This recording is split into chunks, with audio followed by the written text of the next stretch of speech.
Howdy, friends. I hope that you can hear me okay. Alanna, Kaivalya here. Good to see all of you. It's going to take me a minute to get everybody admitted and do all of the little housekeeping items that I have to do in order to get us rolling. So in the meantime, if you can just put in the chat, hello, let me know you can hear me and see me okay. If you can let me know who you are, where you're from, where you're calling in from today, that would be amazing. Wanting to check in and see, let's see, everything's working all right. I don't see anything in the chat yet. Can you guys hear me? You guys hear me okay? Okay, great, good. Great. So,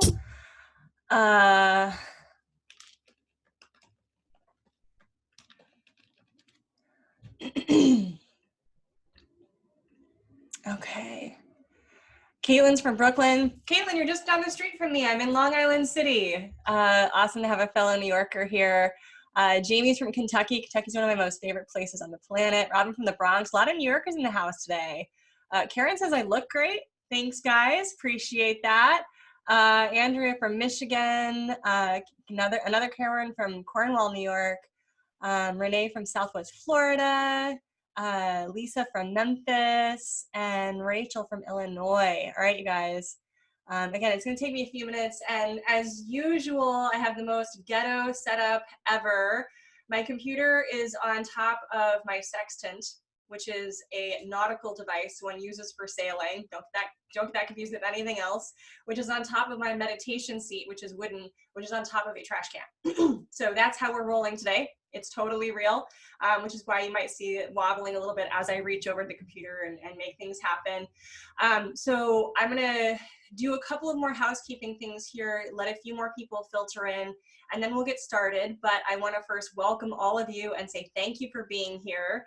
You are here live with me on this Zoom meeting because you are a part of one of my 3 academies, the Kaivalya Yoga Method Academy, the Upward Facing Business Academy, or the Modern Mystics Academy, or maybe you're in my higher education.yoga membership. So no matter which one or all of those you are in, I am forever and always very, very grateful to have you as a part of this community. So normally all of you know I go live on Thursdays. I go live in all of my private groups. I come and say hello to you. I do a Q&A, but we're in kind of extraordinary and weird circumstances right now. So I'm shaking it up a little bit today. We had a new moon last night, and Satsang, which I'll define for you in just a moment a little bit more thoroughly. Satsang is a practice that I used to lead very regularly. I even used to host them in my home when I was studio-less for a while, and it's something that I really, really love doing. And so I did one of these last month as well on the last new moon, so I thought I would resurrect it and do it again with you all today. Okay, I think we're settled for people entering. So what I'm going to do now is attempt, fingers crossed, hopefully technology is with me today, to also broadcast us live on Facebook. Now those folks won't have the advantages that you do, being able to chat with me, put things in the chat, and then ask me more direct questions, but you know, we should share it with them. You know, just let them know what we're up to. So hang on a second. Let me see if I can get that done. You know, it's always a lot of, okay, here, hold on. It's always a lot of work getting all this stuff together. I feel like they should make it a little more seamless for meeting organizers, but they don't. I'll add that to the wish list. So give me just a second. And once again, if you wouldn't mind, just say hello to everybody in chat if you haven't yet. Let people know where you're from. You might find that some of you are actually nearby one another. Perhaps you live in proximity and can have camaraderie in that. And even if you don't, you know, the beauty of us being online is that we can be anywhere, right? So it's a beautiful thing. All right, let's try this.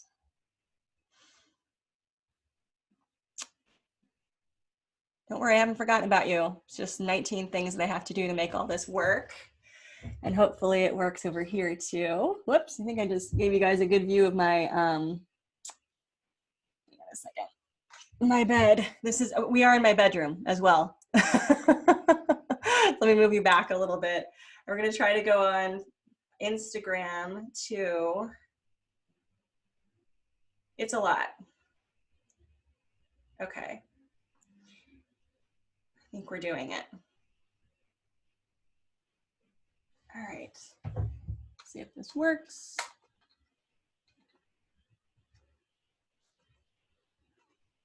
Great. I think we have it together. All right, everybody. Thank you so much for being here. So I'll start over just because there's been a lot of people who filtered in over the last few minutes, and that's pretty normal. I am with my community live on Zoom, and we're also broadcasting to Facebook and Instagram. Wherever you are, wherever you're watching this, I'm really glad that you're here with me today. Today is Thursday, April 23rd. Late last night, we had our new moon in Taurus, and historically, in my teaching practice, I have loved leading Satsang, which is what we're doing today. And I don't know if my cameras are angled in such a way that you can see, but I actually have a harmonium right here. So there will be some chanting and some singing later. You don't have to participate in the chanting. I would love for you to do so. You're in the quiet of your own home. Hopefully you can let it rip as if you were in the shower. But that is going to be a part of today. So Satsang is one of my most favorite yogic practices. Sat is the word for truth, and Sang is attachment. So literally, Satsang translates as the attachment to truth. And what it means is that we have a group of people, a group of like-minded folks who are all interested in raising or elevating their state of mind, raising or elevating their state of being. We're all seeking the truth, and we are seeking the truth together. Many, many years ago, okay, this might have been even 15 or 20 years ago, the good old Dalai Lama said that the most important practice we can participate in at this time is satsang, that satsang will save us from all that ails the world and our own internal world. I think that that's probably even a more poignant statement now, right now, during this crazy time of the COVID pandemic that is happening today. So for those of you that are joining me for the first time, or if you've never done a satsang, number one, I hope that you love it and have a great time and fall in love with it as much as I do. I began this practice early on in my yoga career when my local yoga studio had it on their schedule. I just thought it was another crazy form of yoga, and I was wondering what kind of asana would be a part of it. And I showed up on that Sunday morning, and it turned out to be more like a yoga church. And it was filled with mantra, meditation, and inspiration. So that's what I'm hoping to provide for you all today. I'm looking forward to it. And as I said, I've got my harmonium here. Again, I don't think I have the cameras angled correctly for you to see it, but hopefully that's okay. And I'm going to start out with just a little chat as to what's happening right now astrologically within us globally. And also, talk a little bit about what we can do as good Earth citizens, global human beings, but also as spiritual leaders. That's a huge topic of mine, something that I love to talk about a lot. And then we'll do some chanting practice, which again is incredibly important. So the idea of coming together in a community has tremendous benefit for us right now. Most of us are practicing isolation, sheltering in place, social distancing.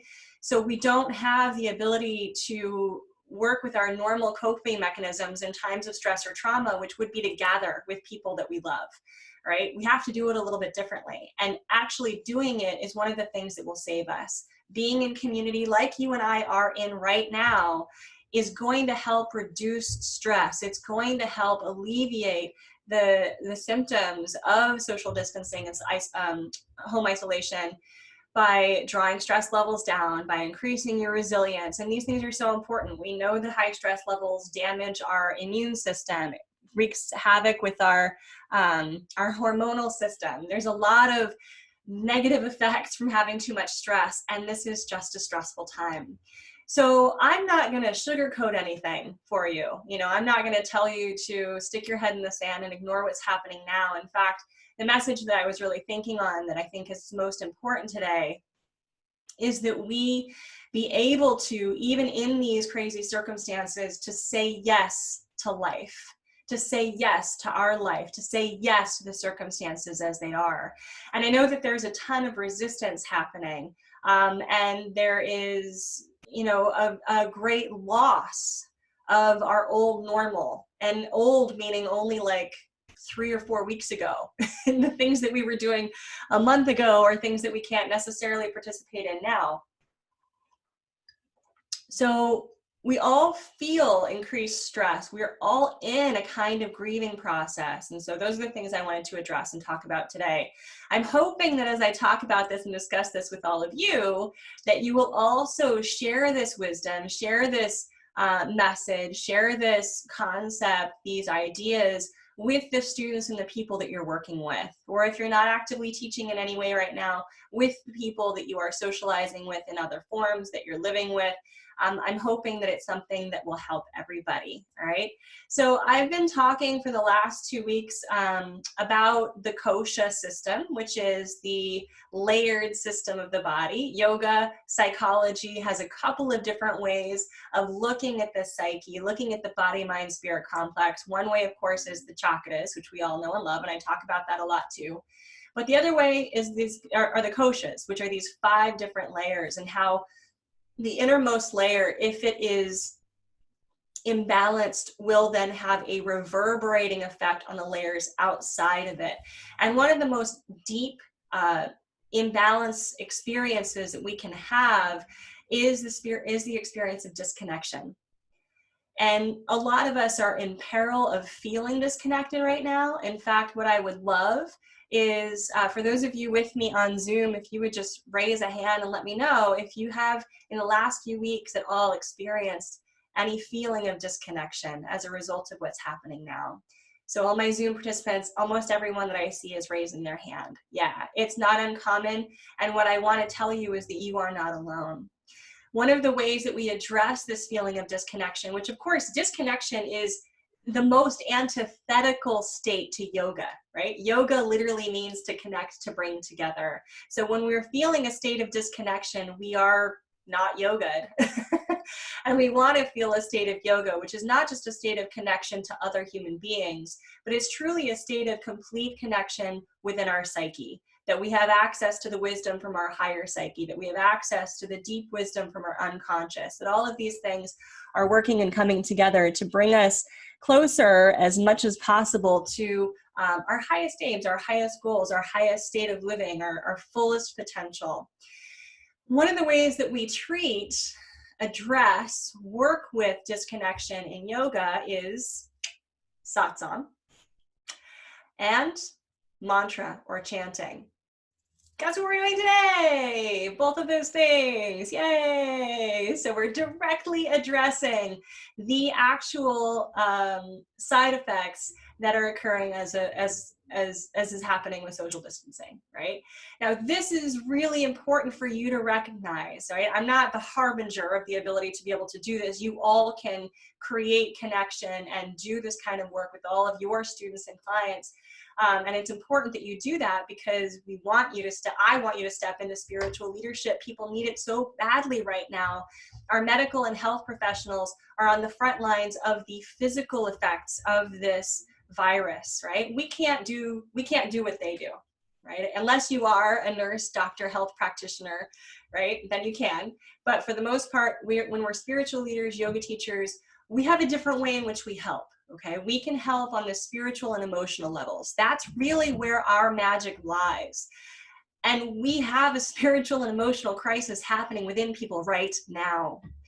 Again, in times of high stress, normal coping mechanisms would be that you go to a place of worship, that you assemble with a community, that you rely on others for support, that you go to your clergy members and ask these bigger questions, that you go to your yoga teacher and ask these bigger questions. But people can't go to yoga studios. They can't do that. So they need to be able to find you where they are and where you are, which is online, at home, just like we're all doing now. So hopefully this is a good example for you for how to work with all of your students and address them where they are. Okay, so I want to talk a little bit about the new moon that occurred last night. It was late last night, so even this morning we're still totally in the new moon energy. It's still definitely happening. This is still a definite full new moon time. And it was a new moon in Taurus. And this is really significant. This is really impactful for what we're experiencing now. Just as a recap, in the last new moon, which was the last time I did a satsang just like this with you, in the last new moon, it was in Aries. That's a very different energy. Aries wants us to get up and go. It's a startup energy. It's a more aggressive planning energy. And boy, were we thwarted in all of that energy. And it might have built up a lot of frustration, a lot of angst. I mean, we were probably feeling frustrated and angsty anyway, but that new moon energy really didn't have a place to be released because of our current circumstances. Things have changed with this new moon right now. And I want to talk about how we can be in alignment with what's happening energetically. So as many of you know, I am an astrologer. I certify people to become astrologers. This is a huge part of my work. I was really lucky when I first started my yoga practice that my very first yoga teacher was not only an incredible, very well studied, amazing human being, he was also an astrologer. So my very early yoga experiences were coupled with this concept of astrology. And it's just, you know, been inside me for the last 20 years. It's just something that I've always done. To be in accord with the energies that are occurring around us is to live life with a little more ease. And that's what astrology affords us, is the ability to lean in to whatever is occurring, even if it's something that we're not stoked about, even if it's something that's creating challenge, even if it's something that is triggering us. In astrology, there is no good and bad. Just like in karma, the word karma has taken on a really terrible connotation in the West. We misunderstand it, and that's because of our own psychology, because of our own ingrained perception of God in the universe as a vindictive or judgmental type of experience. Karma doesn't work that way. There's no judgment. There's no retribution. There's no payback. There's no get what you deserve in karma. Karma is merely what is happening to you, what is occurring to you right now, and then your free will decision on how to work with that. Whatever is happening to you may or may not cause you suffering based on how you decide to work with it. It really is all up to you. It really comes from within you. There's no good or bad karma. There's no good or bad inside of astrology. It just is. And when we are presented with what is, when we no longer argue with reality, we suffer much less. It's a much more copacetic existence, which is a little bit lower stress. And how many of us would like to reduce stress right now? Anybody? Hands shot up in the air. That's what I thought. So to understand astrology, to bring that into your life, to bring that into the lives of your yoga students, your community, is actually really helpful. I mean, one of the magical things that Taurus, again, this is a new moon in Taurus, so it has a lot of Taurus energy. Out of curiosity, is anybody here a Taurus? Do we have any Taurians in the meeting?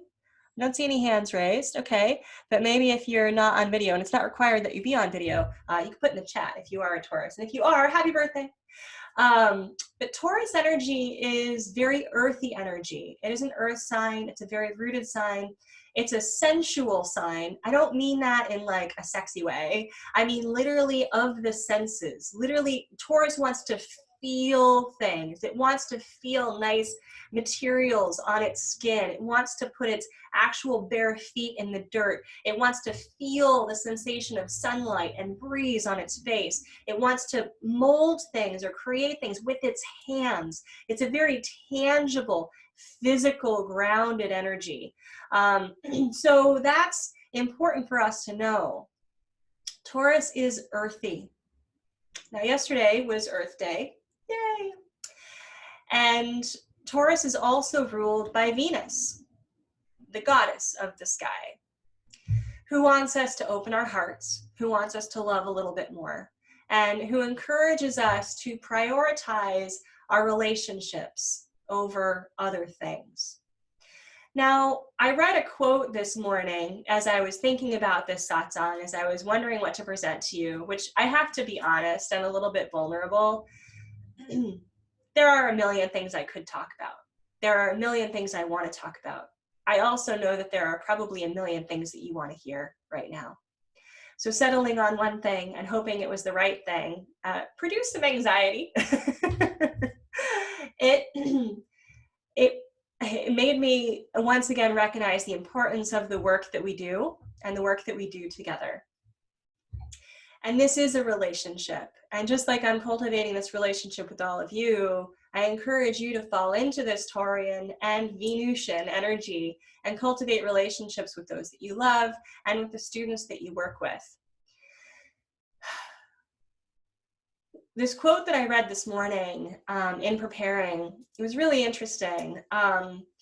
It said something along the lines, and I'm going to not quote it entirely appropriately or correctly, but it said something along the lines of the fact, like, you know what, my friends, let's not wish to have the old normal back.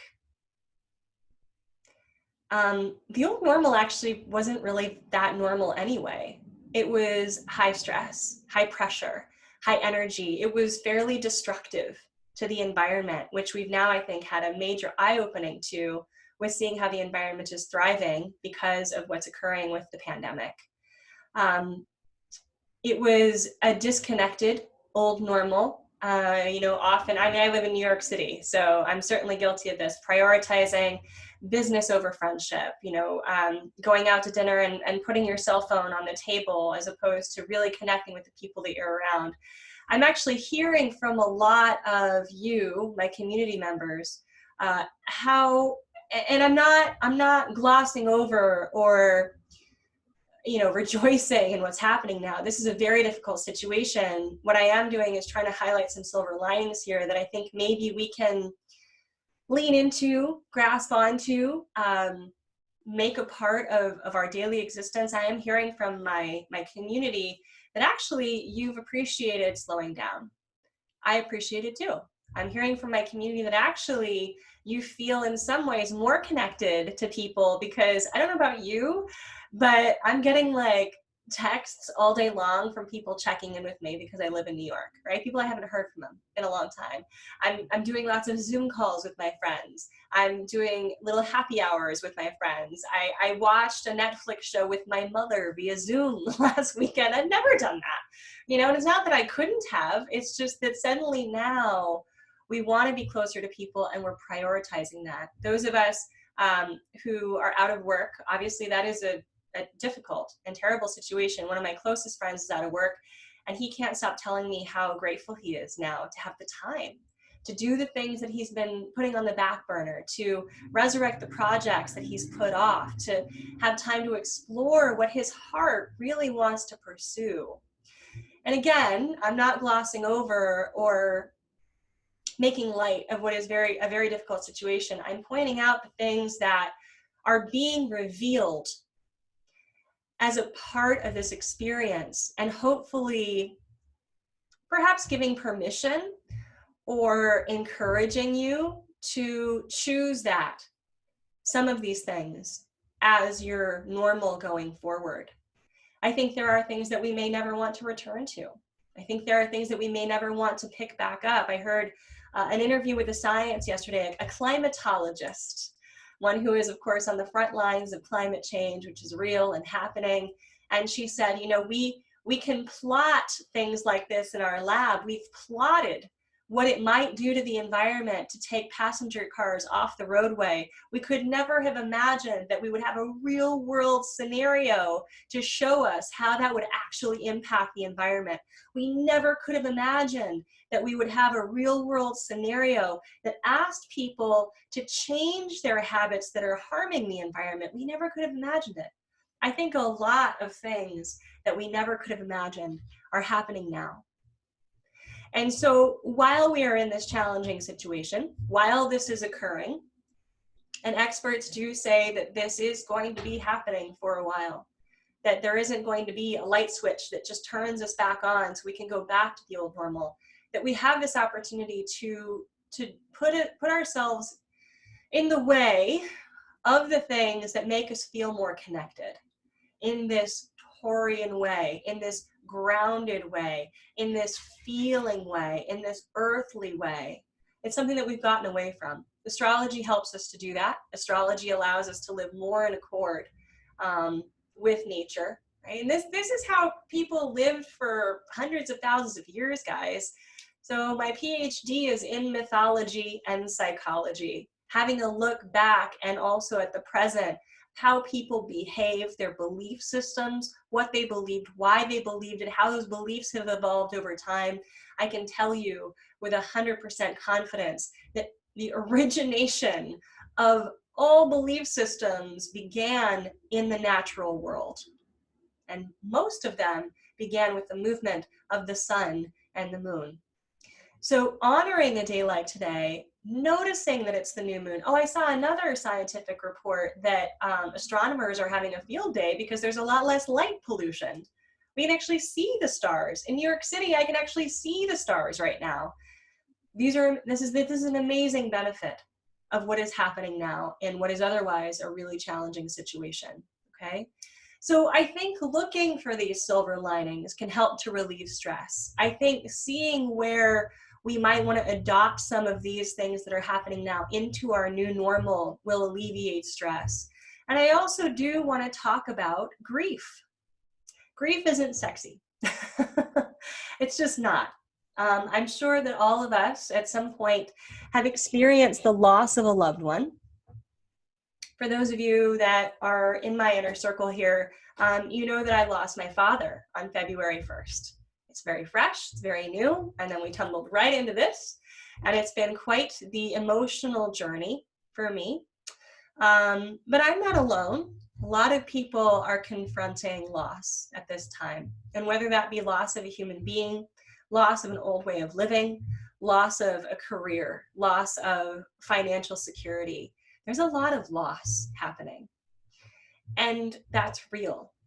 That's not something we can ignore. Unfortunately, the way that it's occurred right now, it is forcing us to basically handle the loss almost immediately, as fast as possible. At the same time, we're trying to adjust to what might be new. That is not normal. I mean, what is normal? But normally we would have time to process. Normally we would have time to adjust. Normally we would have a moment to see things coming and make a plan of action, get things ready. We really didn't have that at this time.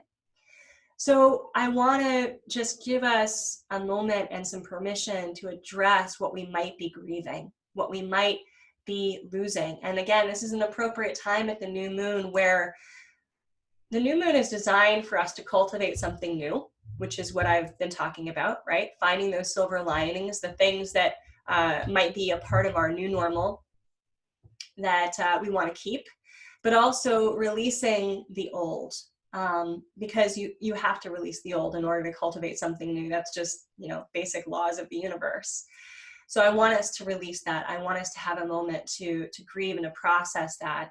When we begin chanting, we're going to chant to Shiva, who really is the bearer of that idea of grief and moving on and transitions and turning things over. He's an archetype. Okay, so an archetype is an energy that lives within all of us, right? As a yogi, we are mystics. We go inside, we internalize everything that is in the known world. It's a very alchemical process. And of course, that old classical alchemical treatise, as above, so below, as without, so within. Shiva essentially represents our own internal ability to process change. Change really is the only constant in the universe. So when we chant, we're not chanting to anything outside of us. We're chanting to that part of us within that can do this, that part of us that is capable, that part of us that can hold those tension of opposites, the loss of the old and the bringing in of the new. And, as I was thinking about this morning, which obviously I've been thinking about this all morning, and I had meant to grab a photo, actually. I don't think I have one around me. I was thinking a lot about my grandmother. So I have, she's passed on, but she was a huge part of my life growing up. I spent a lot of time with my grandparents, and they did me a great service by pulling me out of very traumatic situations for me as a kid, right? And again, I'm not alone. I know that this is an experience that many of you have had, but she held quite a special place in my heart, holds, she still does. And she used to have some funny sayings. She was Ukrainian, and she used to always say to me, life is not easy to live. Now, this is coming from a woman who went through probably the most traumatic event in recent-ish history, which was World War II. She was taken from her home at the age of 14, thrown into a stock car, and, went 3 days into Germany, and then basically was held in a prison camp for the next several years of her life. She was torn away from her family. She wasn't really reunited with them afterward. And it took her 13 years to get out of Germany after the war. I mean, that's like the nutshell version of her story, but that was her story. That was serious. And that's something that I grew up knowing that she went through, things that I couldn't even imagine. And right now, we're also going through an unimaginable circumstance, but many of us have the luxury to either be with family or be close to family, or at least be able to Zoom chat with family. Many of us have the luxury to still be able to get food and put it on our plate, even though we might have to put on a mask and go to the store or have it delivered and wait 10 days for our delivery and sanitize everything before it comes into our door. There are a lot of things still that we can be lucky for. And I know that my grandmother, in her circumstances, she still counted her blessings. In circumstances that were, in my mind, very unimaginable, she was still able to count her blessings. I think that that's something that we can do. I think that that is part of the grieving process, is saying yes to life as it is now, okay? We suffer when we don't accept reality, when we don't accept the present moment.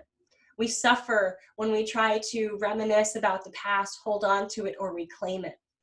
We suffer when we worry about the future and project our minds into what will be, how will it work out, how are things going to change, how do I get back to what was, maybe not the most comfortable normal ever. That's when we suffer. Our job as yogis, as spiritual leaders, is to reduce suffering, right? That was the great gift of the Buddha, who was also a yogi, by the way. He told us, number one, that suffering is optional. And number two, we release ourselves from suffering when we accept what is, when we stay in the present moment. So, if you have it available to you, I would love for you to take a moment to write down what you might be grieving the loss of, but what you are also ready to let go of. Accepting what is, letting go of what might be a sense of loss is going to allow us to process some of the grief that we're experiencing now. So you can write it on a piece of paper, you can type it out on in your phone, in your notes. I don't care how many things you put. There might be one thing that's on your mind that, gosh, you just wish you could get back to, or you wish you could have again.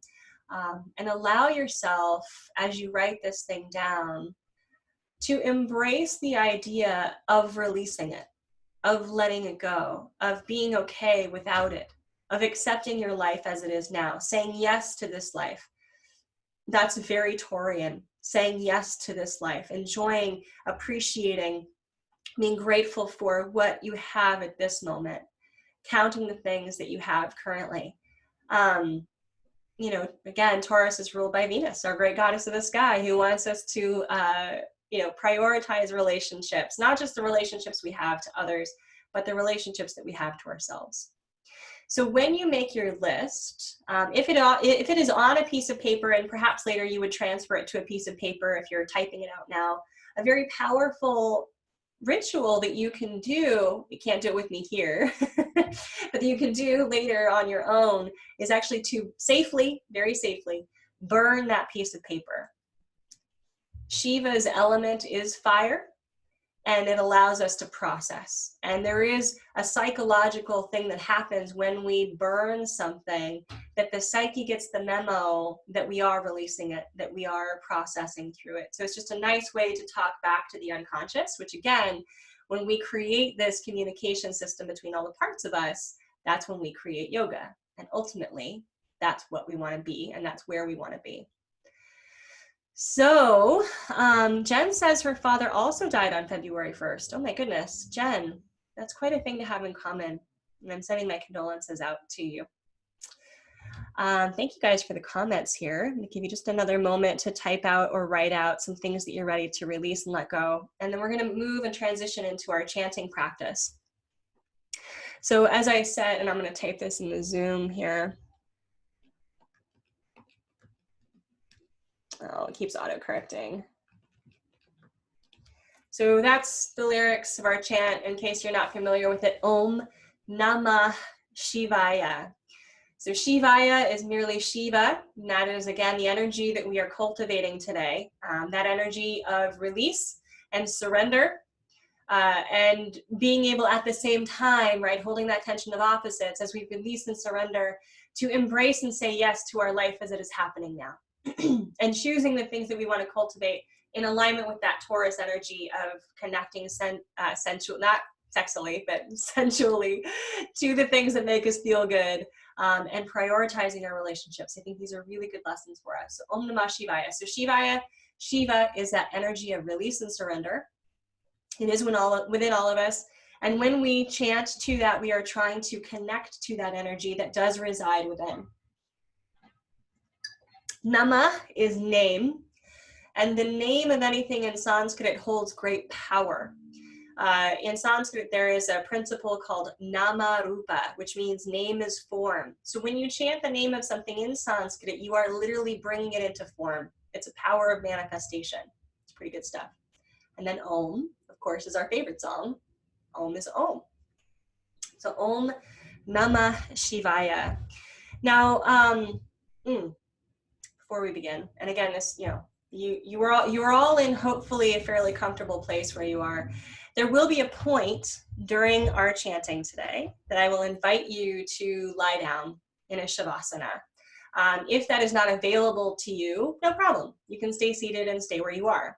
If it just means getting a little more comfortable, that's also fine.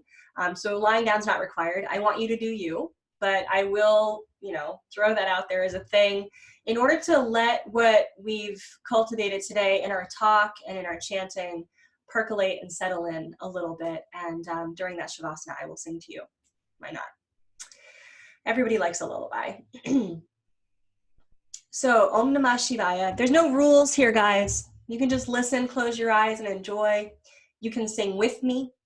I will do it in call and response fashion, so you can repeat after me. You can harmonize with me. You could sing something completely different, whatever you like. Whatever is going to make you feel more connected to what is happening right now, I invite you please to do that.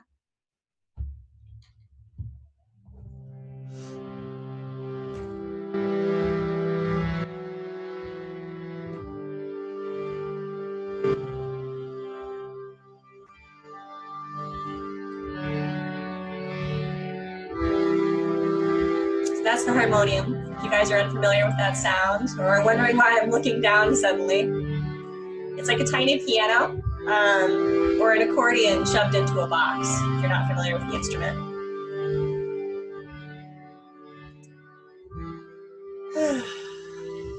So wherever you are, just be comfortable. There are no rules right now. There are only exceptions. And you might ask yourself, how could you be more comfortable? And maybe that would include putting a blanket around you. Maybe that would mean leaning up against a wall. Maybe that would mean recruiting your four-legged family member into the current practice.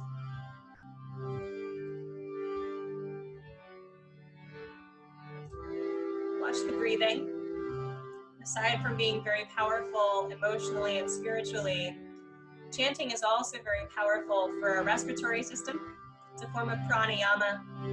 It regulates the breath.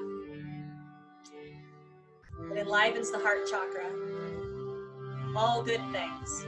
All things that we need right now.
Shivaya.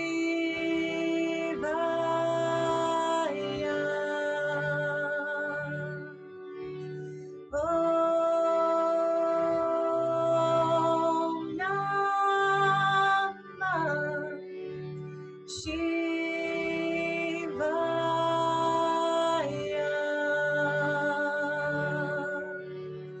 Om Namah Shivaya.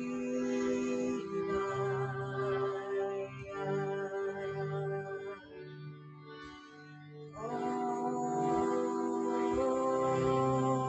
Namah Shivaya.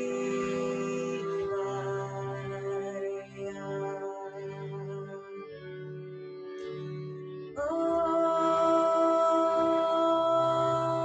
Namah Shivaya.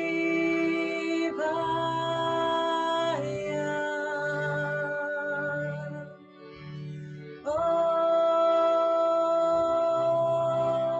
Namah Shivaya.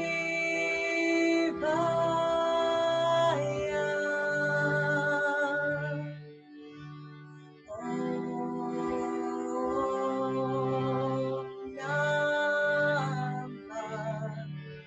Shivaya.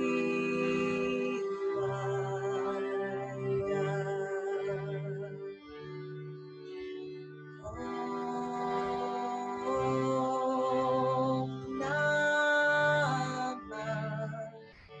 Shivaya.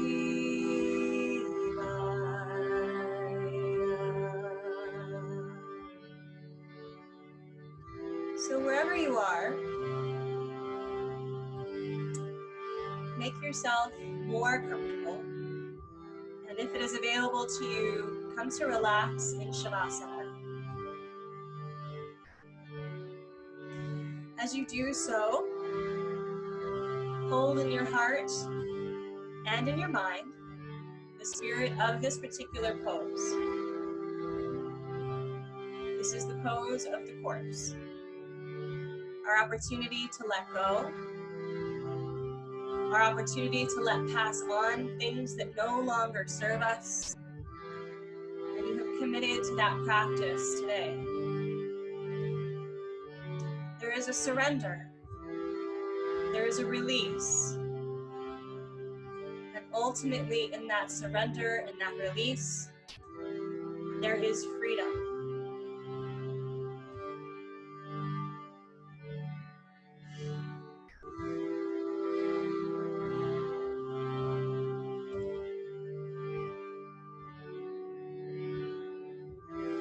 Picture you in the sun, wondering what went wrong, falling down on your knees, asking for sympathy. Be caught in between all you wished for and all you dreamed. Try to find anything that you feel that you can believe in. May God's love be with you. I know I would apologize if I could see your eyes. When you showed me myself, you know, I became someone else. But I was caught in between all I wished for and all I need. I picture you fast asleep, nightmare comes, you can't keep away. May God's love be with you. If I find my way, how much will I find? If I find my way, how much will I find you?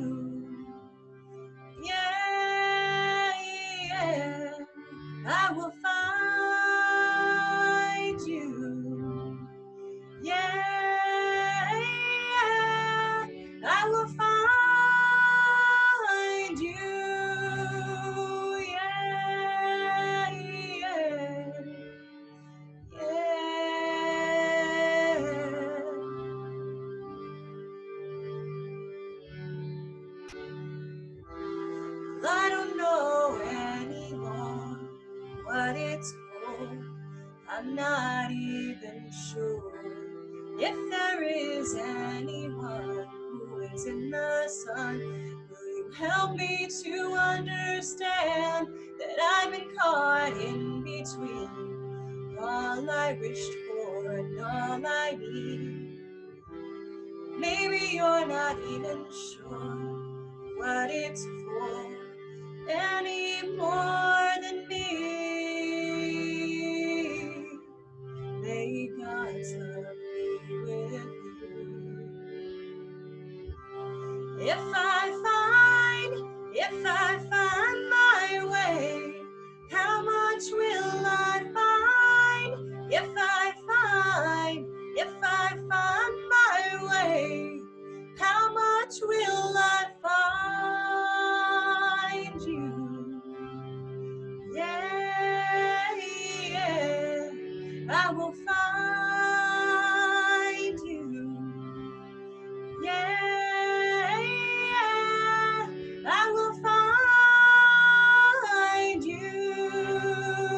Yeah, yeah,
God grants me strength and grace to lead me home.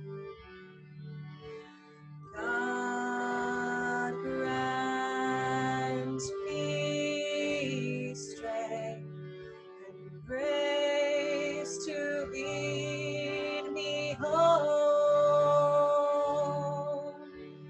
God grant me strength and grace to carry on. God grant me strength and grace to carry on.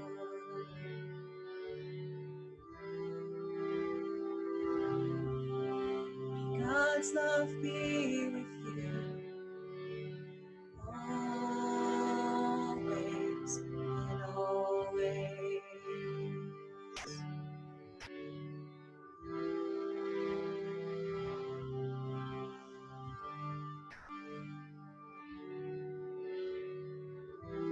Begin to deepen your breathing.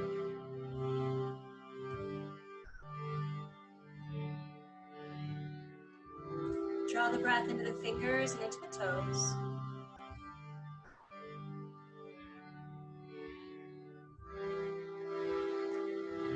Reach the arms up overhead. Make yourself as long as possible. Roll to your right side. When you're ready, press yourself up to a comfortable seated position.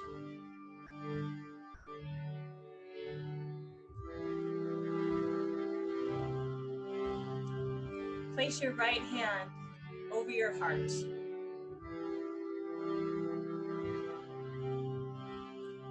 Feel the vibrations of the chant. Feel the vibrations of the power that you cultivated today, letting go and saying yes to life. Simply listen to this prayer that I have for you.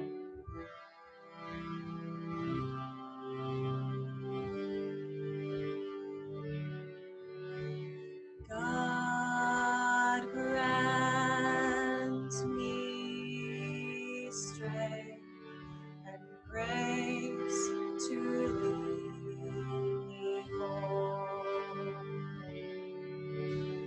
God grant me strength and grace to lead me home.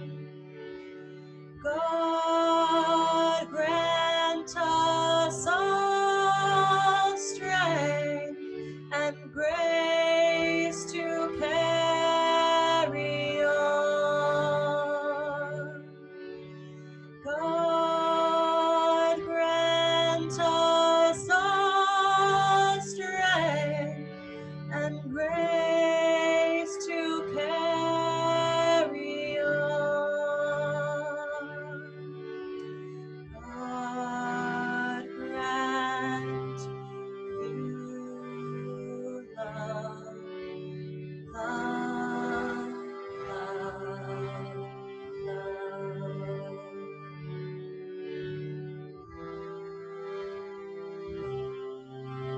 God's love be with you always and always.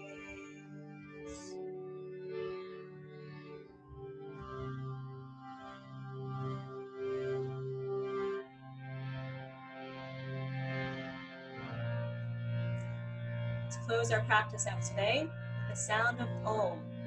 Take a deep breath in with your hand over your heart to feel the vibrations.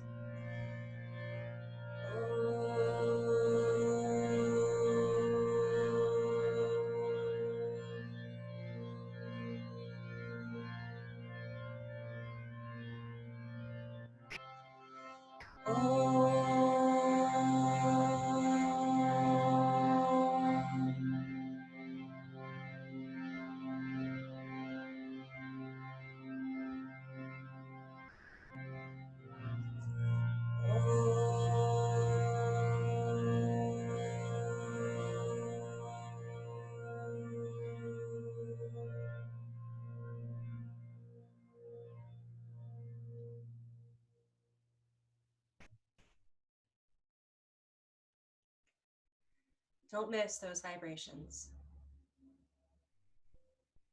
Namaste, everybody. Thank you from the bottom of my heart for being here for today's satsang. It was my great honor and pleasure to lead you through this experience. I hope that it brought you something good, whatever that may be. And I look forward to doing this again with you at some point in the near future.